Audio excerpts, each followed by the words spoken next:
The International Association for Near-Death Studies presents NDE Radio, a weekly exploration of near-death experiences and similar encounters with the other side. Now, here's your host, Lee Witting. Welcome to NDE Radio. I'm your host, Lee Witting. The two accounts of near-death experience I'm about to read to you appeared in the Narrative Inquiry in Bioethics, the NIB, an influential publication of the Johns Hopkins University Press on behalf of the NIB Foundation.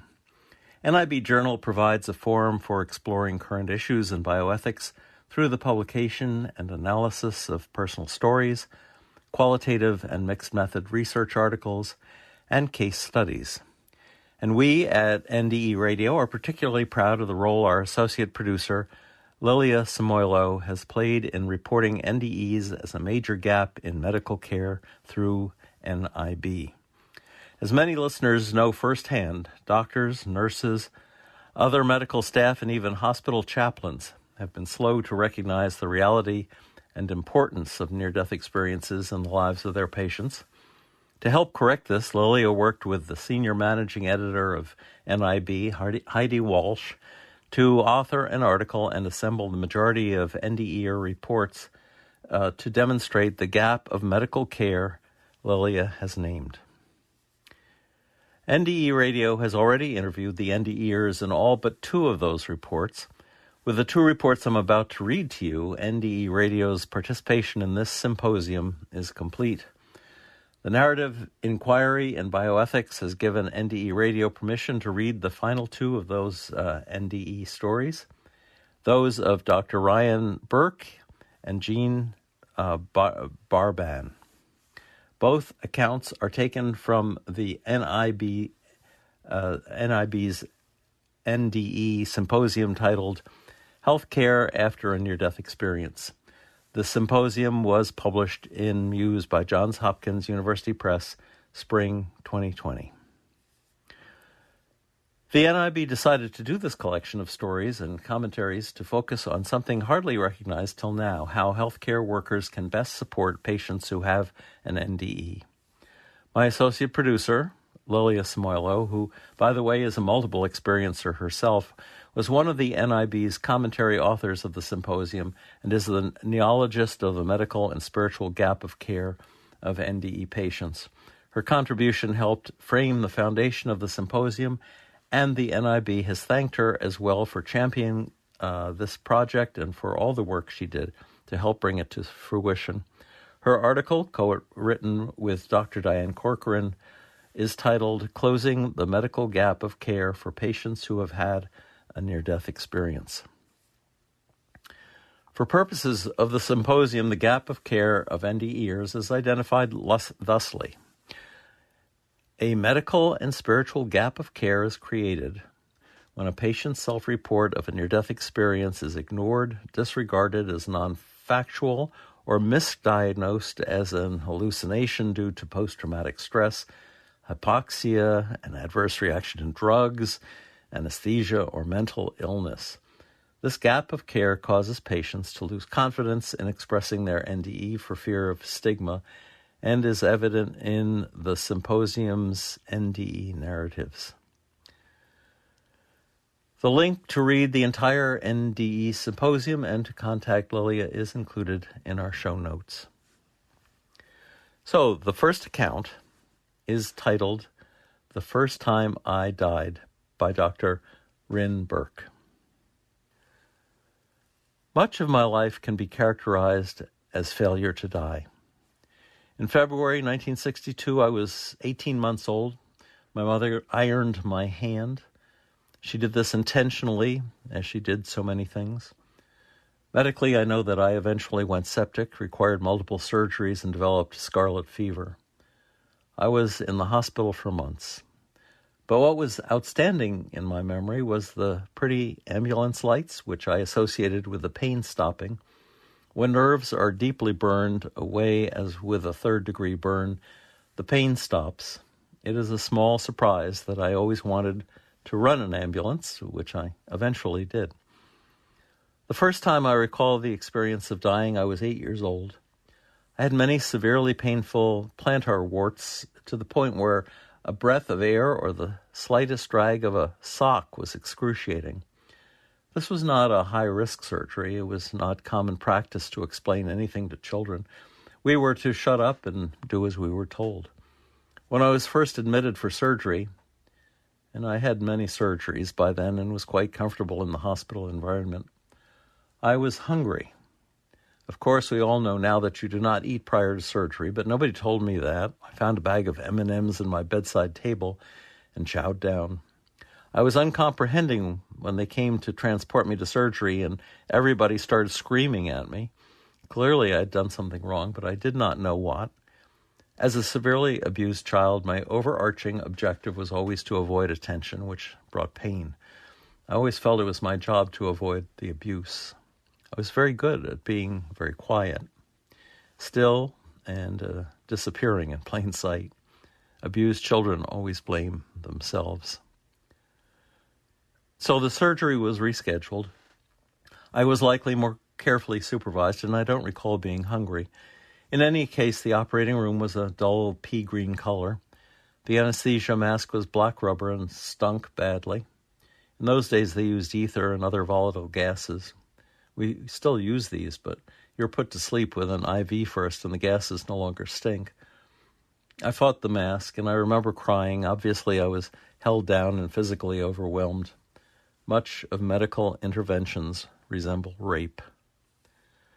The next thing I remember is being up on the ceiling of the operating room, looking down at myself on the table. There was no distress or discomfort. I was alone, but felt that there was someone looking over me or looking out for me. I heard and saw everything going on in the OR. Initially, I detected no urgency. Then the anesthesiologist started sweating and double-checking his equipment. He reached over to the bag and started squeezing it manually. A woman who I think was a nurse started taking another blood pressure. The surgeon working on my foot looked up and decided to work a little faster. My experience was sort of like floating without any fear of falling. I was given a choice. I could join my relatives who were waiting for me. There would be no more pain.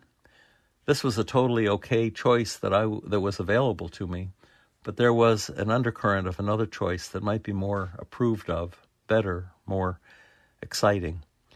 The other choice was to go back and learn more. Clearly, the purpose was to learn. The objective was to learn everything possible. How fun is that? The choice was also clear, though, that there would be pain. I remember glancing back somehow. My relatives were not clear. They were more vague presences. They would wait. They did not feel that I needed to come now. Nothing would change. They would be there when I needed them. My choice was obvious. Re-entry was not pleasant, jarring, and harsh, with immediate pain. I told the OR team about what happened to me as they were wheeling me back to my room. One woman said, "Nonsense." I told her I knew she had not been in the room during the surgery. She was very angry when I said that. When the surgeon came in the next morning and I told him, he laughed as if I was a small child telling stories. My father, however, raised his right eyebrow and listened. A few weeks later, we were out getting donuts after Mass, honey dip and Sprite for me, old-fashioned and regular coffee for him. And he said he had reviewed the medical record and possibly what I said was true. He told me about the UFOs he saw from the hospital balcony when I had scarlet fever. My father was Project Blue Book for the Department of Defense and could never explain those sightings. In our later years, he realized that from the age of 6 months, I have had a near-continuous, near-eidetic memory. In his 90s, he finally decided that I speak the truth. This near-death experience had a profound impact on me. I did not associate the presence I felt with the Roman Catholic God I was raised to believe in. The presence I felt more like a kind, welcoming counselor or teacher. I did not become religious from the experience. I did become a fanatic about information and learning. I remember my elementary school and town turning out to search for me when I was missing for 6 hours. I was lost, in quotes, in the school library, reading through the entire section on world religions. I still love learning about world cultures. It was shortly after this operation that I took more than 7 hours to look something up in our home encyclopedia because I kept getting caught up by so many interesting topics, particularly biology-related topics. This is the first time I remember wanting to be a doctor, motivated more by wanting to know everything about how the body works rather than out of a desire to serve. I've had other near-death experiences. I attended Sleepaway Girl Scout camp every summer from the time I was 6. We had assigned classes daily, including swimming and boating for all, and patrol chores that included cleaning lanterns and latrines. All girls helped clean up together after every meal. I adored it and thrived until one summer when the council bought a new camp, and the older girls were switched to attend there. That camp was outfitted with wood cabins rather than those tents and flush toilets and showers. I hated it. There was an extremely limited swim area. Now, I was a stellar swimmer, and I was used to doing extra water survival classes in addition to regular swimming lessons.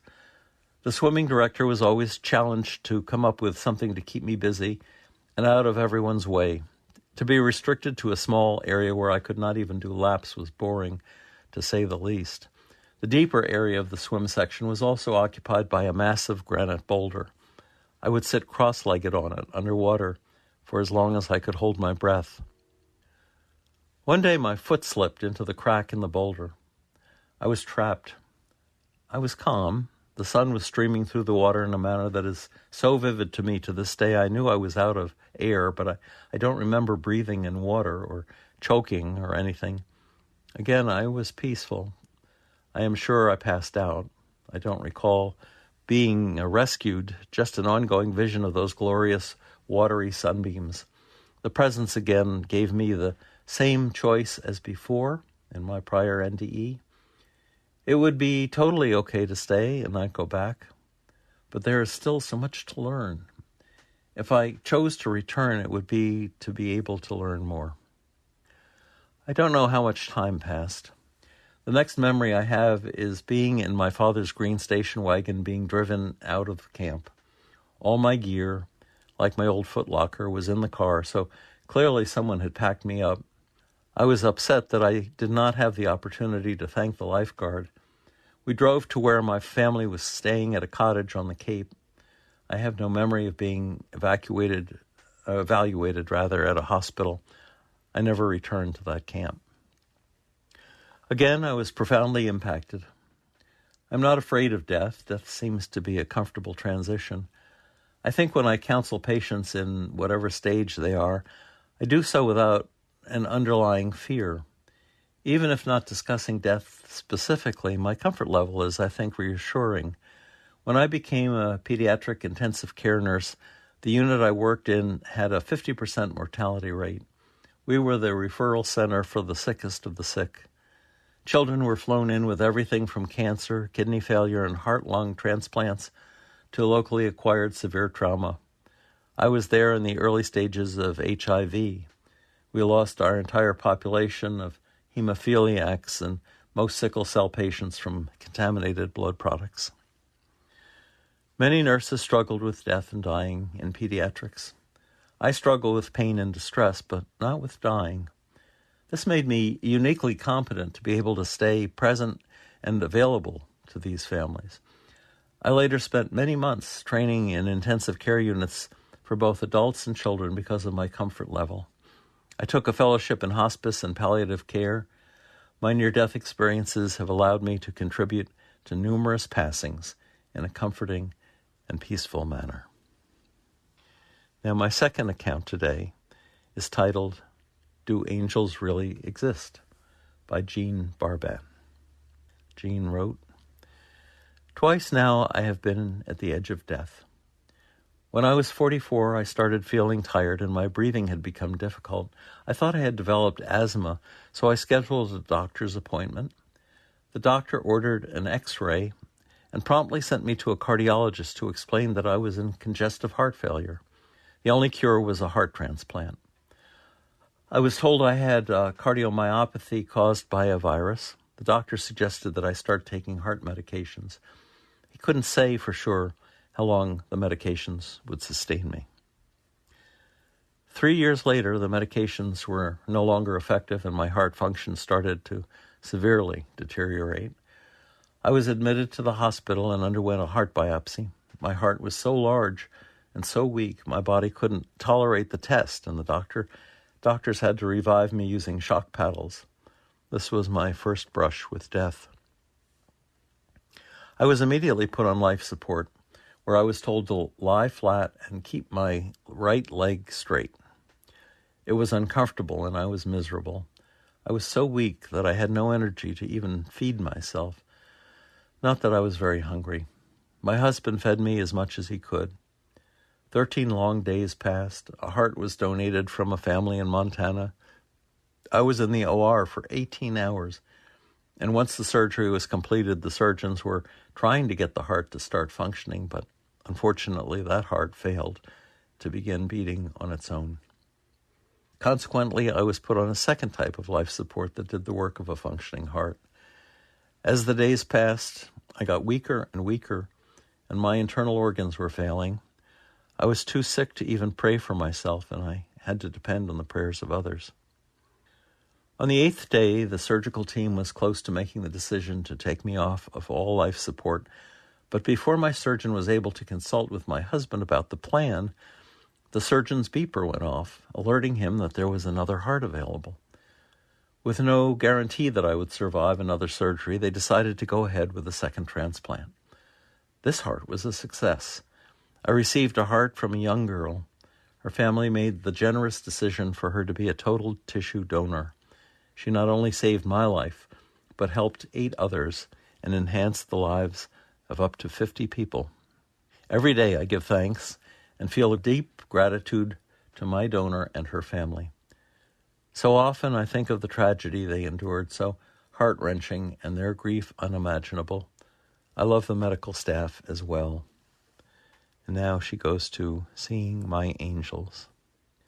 Sometime during those tumultuous 8 days, I had a remarkable thing happen. As I lay in the hospital bed, so weak and not able to move my body, I had a near-death experience. My chest was still open from surgery. All that protected my organs was a sterile plastic covering. I had tubes in my chest to drain the fluid from my lungs, a breathing tube, an IV, and monitors all around when I had a vision. Though I did not have the strength to turn my head and could not do so consciously, I saw 2 angels on my left side who were standing side by side. They were composed of light and had a dimension through them like foam. Their light was bright but not blinding. They stood side by side, slightly smaller than the size of a doorway. They were gentle in spirit and emanated pure love. I emphasize pure because our word for love cannot describe fully the love I felt from them. The feeling was ineffable as these 2 angels were summoning me to come with them. I looked off to my right, still unable to consciously or physically turn my head in any direction, and saw my husband, my cat, in the inside of my house. And when I looked back in the other direction towards the angels, they were gone. At that very moment, I was disappointed that they didn't stay with me. I wonder now if in that split second I had made the decision to stay and not go with them. 2 other times they came to visit me, each time as entities. I could not see them, but could feel their presence behind me. Their love and their care for me were so strong, and they gave me so much comfort. I knew I was going to get well. I shared my experience with one of my cardiologists and husband soon after. My doctor, who was non-judgmental, listened intently and said that he found it very interesting. My husband accepted my angels as being a viable vision, and he shared my story with his close friends, and they were amazed.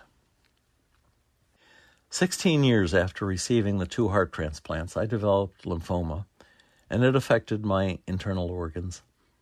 Again, I was acutely ill. My kidneys and liver were shutting down. I was on dialysis and given 6 rounds of chemotherapy. Through the Lord's grace, I had patience and a feeling of peace throughout my treatment program for the most part. Perhaps my angels were watching over me from a distance. I hadn't seen them since my heart transplants. I figured my time of transition was not imminent. At first, I dreaded having to go through the whole hospital routine again. My treatment consisted of 2 or 3 weeks at home and then 7 days in the hospital to receive a 24-hour IV of the medication. Between the 4th and 5th treatment, I got restless and wished the whole thing could be over. Deep in my heart, I knew the cancer was gone, but didn't tell anyone. I was too timid to express my intuition, and I resigned myself to accept the protocol and finish the treatments. During the first 2 chemo treatments in the hospital, I was on pain medication, a derivative of morphine that gave me vivid hallucinations. After several doses of this drug, I finally told the nurses what was happening, and the doctors promptly stopped the medication. At first, I didn't want to tell them what was going on because I feared they might have thought I was crazy, so I let myself experience what was going on in my mind. I sat back and watched. The hallucinations started off with scary visions of faces and lots of dark fabric draping the area in front of me. I kept trying to change these images into something more pleasant, but it didn't work. The faces and figures would come to my bedside, almost touching my face. They would disappear as fast as they appeared. As the drug wore on, the illusion started to change, and I saw a white cloth that canopied over me as if I were in a tent. That was comforting. As the hallucinations progressed, the white cloth would dissolve, and then I would see elaborate stage sets. They were fabulous. It got to a point where as soon as I closed my eyes, I saw all of this. I would open my eyes, and it all disappeared. There was an unexplainable distinction between the hallucinations, my dreams, and my near-death experience. During both illnesses, I found my hallucinations to be extremely elaborate, wild, dreamlike images that were vivid, colorful, and sometimes disturbing. I remember another one where I was awake and asked my husband if he saw what I saw, but he didn't. I remember asking him over and over again, "Are you sure you don't see?" It got frightening to think what I was seeing wasn't really there, but also knowing that it was drug-induced. My near-death experience was different. The angels were more like a visitation, and they tapped into my senses. They were communicating without spoken words, more like receptivity. From them, I felt peace. After my 6th treatment and another PET scan, I was declared cancer-free. Since my near-death experience, my faith has grown stronger, and I believe more firmly that heaven is a dimension where only good and love exists. It is my hope that anyone in the medical field who encounters someone that has had such an experience will listen non-judgmentally and perhaps share stories that they may have heard about near-death experiences from others. Well, that's the end of our 2 accounts for today.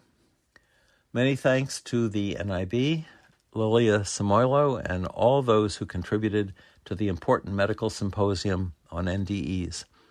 If listeners would like to hear this show again, or any of our more than 400 archived NDE interviews, go to TalkZone's NDE Radio site and hit the Past Shows button, or subscribe to our YouTube channel, NDE Radio with Lee Witting, where you can listen and comment on the complete NDE Radio library. And for something completely different, be sure to like, follow, and share our new NDE Radio Facebook page, and discover our Facebook group and link to our YouTube channel while you're there. Just search NDE Radio with Lee Witting on your Facebook app with your desktop or mobile device, and go to IANDS.org to listen and learn all about IANDS 2021 annual conference, which begins on Zoom September 1st. Lilia and I will both be speaking at this year's conference. And listen again next Monday, 11 a.m. Eastern at TalkZone for more NDE Radio. I'm your host, Lee Witting, saying thanks for listening.